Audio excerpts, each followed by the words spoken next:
Trust me, bro. Like, I think, all of us went through a transformation as we were growing up as kids. And then we both all found our natural state and what our mind was meant to do. And then we all sort of linked together. You know what I'm saying? Yeah. Everyone had to find that place at their own time in their own space kind of thing. Yeah. Like, I think I needed to do a lot of fucking growing up and getting over things and going through the big change I went through. And a whole transition, I think, for you even as well, with like going from football playing, doing so well, and then like transforming a whole nother. Do you know what I'm saying? Like the thing that I like, I don't even really. It's almost like the transition happened so quick. I don't even speak about it. But for the most part, it was like I just kept getting to a stage where it was like it was controlling too much. Like it was like if every time like this wasn't working, and I felt like I was depressed all of a sudden. Was I really happy in the first place? So it was like finding that happiness where you don't really need anything to be happy. It's just like you being genuinely happy. So, and I felt like for a long time, I was hiding behind football. So like that was my personality. Like, I didn't have a personality away from that. So I felt like I didn't even know myself. So it wasn't until I stopped playing and I moved away that I finally realized, I like this, I like that. I was like, I didn't even know this. Yeah, trust. So. I'm the same, bro. That's like when I went through the change, like I say, like 2012 is when my world ended. Certain things happened in my life, trauma and stuff. Like, and then I completely changed as a person, and it was like back to square one. Like, what do I like? I went back to thinking what I liked, what the music I listened to. Do you know what I'm saying? And then there's the person I wanted to be, and I mixed it all in, and then it creates you. Together, exactly. Because you don't like. It's so easy to get lost, man. Like, so easy to get lost. And like most people. Most of us, like, it was like we all left in some way. Like, mine just was more visual because it's like, oh, this guy's moving halfway across the world, but everyone left in some way. Like, you know what I'm saying? Like, everyone left in some way. Everyone had to leave where they were in some way to come back. So it's good, man. Just to see everyone growing and see everyone come together and come back is like. It's such a good thing, man. It's beautiful, man. Like even seeing Anthony tonight. Like I ain't seen him for years. I mean, we grew up together in primary school. Do you know what I'm saying? Like and seeing him now, like, and then, do you know what I mean? It's so like it's crazy, man. It does. Like you don't miss a step, but so much time has passed in between and stuff. But the connection's still there. Like seeing you for the first time in ages, seeing Sean for the first time in ages. Like when I seen him at work the other day, and I was like just bumped into him out of nowhere. And I was like, Ryan, I give him a big hug, you know what I'm saying? We're like, shit, like, all the stuff the last couple months we've been connecting, like, through, like, music and, like, the same thought process and the same visions. Then seeing him in person, like, like, you know what I mean? The connection's there, like. And I don't even believe those things happen by chance. Like, you didn't bump into him for no reason. Like, that's you know it, what I mean? bro. Like, that's it. All the energies connecting and aligning and everything coming together, like, you guys sort of met for a reason, kind of thing. Most definitely, man. But just to cap up, people, this is what we're talking about. I'm Ryan. This is going to be my new podcast. And I'm here with my boy Chris, Zaire. And we're playing his album that's coming out very soon, people, man. The new mixtape. I think we're a long way from an album still, but I think I'd rather call it like an EP or like a new mixtape or something like that. Yeah. But yeah, we've been working on it all summer pretty much, and it's coming together nicely actually. So I'm really interested to see what people say about it. I'm feeling the beats already, man. Like really soulful, chilled, old school hip hop vibe, man. And that's what I think. That's what we was going missing for. as well, man. We were going for like a real classic hip hop feel, a nice boom bap feel. It was like, I don't know, it felt right with the time. Natural. It came natural, yeah. So we kind of really wanted to go down that path as well. So it was cool, man. Nah, most definitely, man. Most definitely. But I mean, it's crazy even going back to what we were talking about earlier with weed and that, man. It's crazy how I even felt it there for a period when we were all jamming out and thinking, do you remember that tune? And then we're all feeling the same vibe because of the weed as well, I think, you know? Man, we like, without even noticing it, we just listened to music for maybe 4 or 5 hours straight, back to back, going back through old songs, and and it's mad, man. Like all that music that you take in, and everyone's on that same kind of. The music is consistent as well. So. Man, it's crazy, man. It's crazy. You brought up so many songs I haven't heard in years, and I'm sitting there like listening to them, like, yo, this is crazy. But that's I think sometimes with the way our mind works, man. Like how your brain can just remember a certain thing, and like how we was talking about that Charlie Wilson song with Snoop Dogg and Justin Timberlake. Yeah. And we both said the same lyric, and we're like, we were just like, you both connect, like. Music has that effect, man. It has that connection, man. It's a beautiful thing.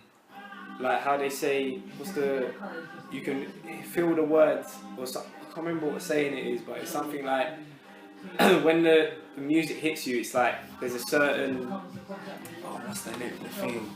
I can't think of it, man, but it's like, that you feel the lyrics when the pain's hurting or something. Do you know what I'm saying? Like it's more the emotion than anything else kind of thing. It's like certain songs you feel when you're at a certain emotion and wave in your brain, like. It's all the frequencies really, and the frequencies align and stuff like that. But I definitely think it is more the emotion than anything, man. Like it's how it resonates with you. So it's like me and Roach have this conversation all the time. We're just like, yo, like the difference between music that's like timeless and music that isn't is literally just the emotion in it. Yeah, like, man. You can rap about a car, you can rap about a watch, you can rap about your clothes. Those are gonna be out of fashion tomorrow. You know what I mean? Those are seasonal, like they come and go. Like, but you rap it like the only thing that's probably been consistent since the beginning of time is the way people have felt. Like that's something that's never gonna change. From now until the end of time, the one thing that's gonna happen, people are gonna feel the same emotion. It's emotion. So that's the only thing that makes it timeless, man. But do you know what? That freaks me out sometimes, man. Like emotion is crazy. If you look at just even the basics of life, some people simplify it. Like we're born, you live, you eat, you drink, you die. Like you reproduce. And the things that we get caught up in, the emotions that we get caught up in, like feeling love for someone, or feeling hate for someone, or like feeling hopeless, or feeling motivated, like the different emotions are absolutely unbelievable. They're out of this world, man. And how sometimes you can't control them when they're your emotions. Like that's a crazy thing. The crazy part, man. You cannot control them fully. You may have an influence on them, but you can't control them fully, man. Yeah. And even just so like how other people can affect them.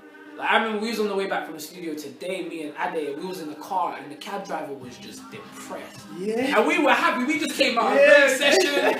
You're vibing, we're ready. And his like as soon as we got in the car, I just felt my energy just go down, and I'm just like, yo, this is horrible, man. Yeah. He just started going off, and I'm just like, oh man, like. But I don't get it, man. Like I do get it, because I was at a stage where like I hated everything I'd done. Like I hated, you could say, the people I was around, the environment I was brought up in. I hated everything. I hated myself. I hated the job. But then like I changed, and then you see how happy you can be. Like, do you know what I'm saying? Like you have to be the change you want to be, man. Like it's true. Some of them habits are hard to change, man. And course. like, I feel like for me, changing was easier than it is for some people. But like, just recognizing how hard it is for some people to change, like, it is a difficult thing. But it's possible.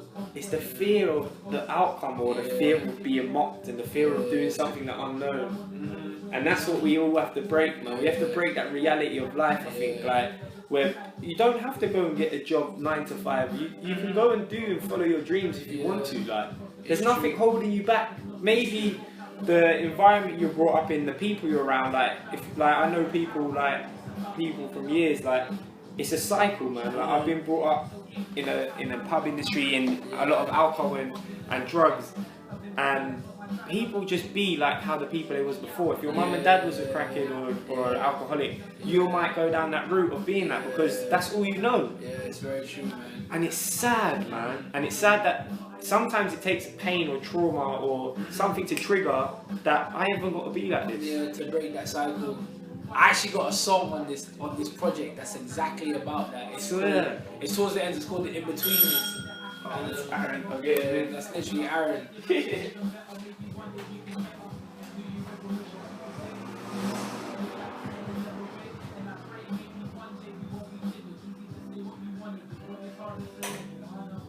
Yeah, and the in-betweeners, like I was saying, literally breaks that down, like breaking that cycle, especially when you know that everyone that's come before you, like you just said, has done this one thing, and now you're trying to break that cycle and go the other way. You can't even turn to them for advice because they don't even know. They don't know. They haven't done what you're trying to do.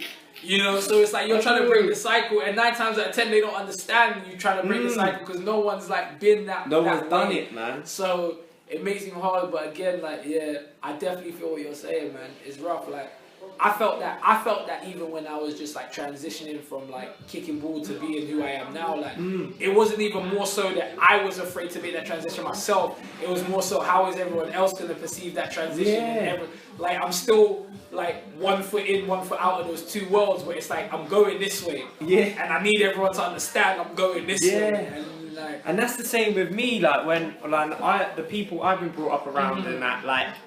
There's no one I've ever known to change how much I have. To be fair, like the close people that I know really well, like they've always just been like everyone else they've known, and like I think you have to create your own reality, man. You have to. How much friction did you face from them though, in the sense like? Because so many people never want you to change. Yeah, it was more sometimes because.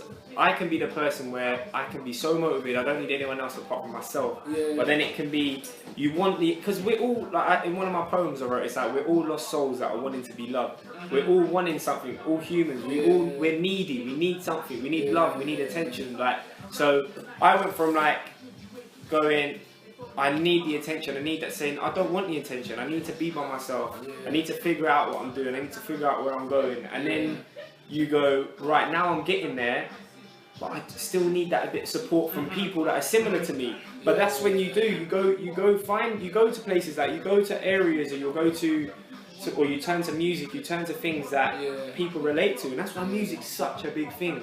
You turn like I was going through the period of changes in that, and then you can go right. I'm listening to Kendrick Lamar, I'm listening to Absol that felt like they've gone through the same changes as me, are similar, and you relate to the lyrics. You relate to it. You know, that's what brings you to it. I think the biggest friction I felt from changing from her was like not getting the love or support that you need, but you need the gritty times, you need the cold times to just you need that by yourself though. You need, and then you have to be lucky enough to have a few people around you that love you to the day you die, and don't matter what you do. Like I've got a hardcore family that love me regardless or whatever, and if you have that in life and you have a couple friends that are like that, then you've cracked it, man. You don't need that much more, man. Yeah. No, most definitely. That's true. That's real. The friends that you have around you are big. They're key. They're very key. Like my granddad used to say, he said, if you hang around with shit, you end up like shit. You know? If you hang around with a certain kind of people, you're going to be like that. You attract the people you want to be. Tell you who you are.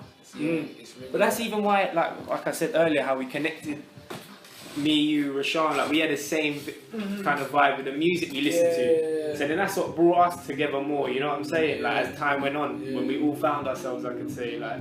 Yeah, no, it's definitely been that whole. That creative thing spread so far and wide, like literally, like you can find it anywhere. And I think, like, I always say, like, I think everyone's creative to an extent. Just some people choose to pay more attention to it or whatever. But then, like, this, you could say the school systems or the way we're taught teaches you not to be like that. We're like robots, sort of. It's like you have to follow it this kind of way. When maybe the route you're going down is a whole nother lane that no one's explored. Like, yeah, school is very jaded in the system in that sense. I didn't really enjoy school that much. Oh, trust, man. I think the best part of school was just being around all your boys and that. Yeah. That was literally your school. Yeah.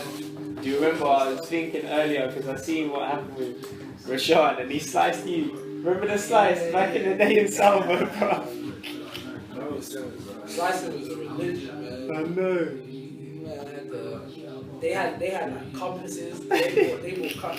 I remember going home with holes in my trousers because everyone had the compass rules and that. At one point they banned them as well. Like we weren't even allowed to have compasses for maths. Like. But I remember people used to just run up in people's lessons and just do it, like just fucking get them and run. And just run out the door. It was mad. It was mad. if you was walking the hallway, you had to have your compass in the blazer, so they had to know you were strapped. If they see no compass in your blazer pocket, they knew you weren't packing. But you know, you always had that guy who had like every end the metal ruler. He had the compass all in the top pocket of the blazer. Like, who was it? It was someone in your class who used to sharpen it. Someone used to sharpen it. That was Junior. He had a lot. His blade Junior. was long. Oh, His blade was long. shit. DJ Pan Energy, boy. We'll be getting him up on the episode even soon. how even like Junior's progressing, how much Junior. Trust me. Everyone just. It's crazy. I think, yeah, like, people underestimate people. Like, I think with Junior, yeah, like, just from what I think, yeah, like, me and him, we could go back, like I said, in primary school days as well. We used to joke about, we used to be like class clowns, innit? But people underestimate people like that. They think, oh, it's just a joke and that. But what he's doing now, man, he's gonna be out there, trust me. Junior's serious. It's mad. So many people have come in and out of the crib and like, we've just like broken stuff down, had conversation, and like so like even Joey was here the other day. Yeah. And even what Joey's doing and everything else, and it's just that inspiration bouncing around, isn't it? And it just motivates everyone as well. Like, Yes, definitely, bro. so it's good to see that, man, and we could like everyone bringing that together as well, and like, cause at the end of the day, it's like everyone, individually, everyone can be successful, but if you do it together with your friends, like that's like the best feeling. Of course, man.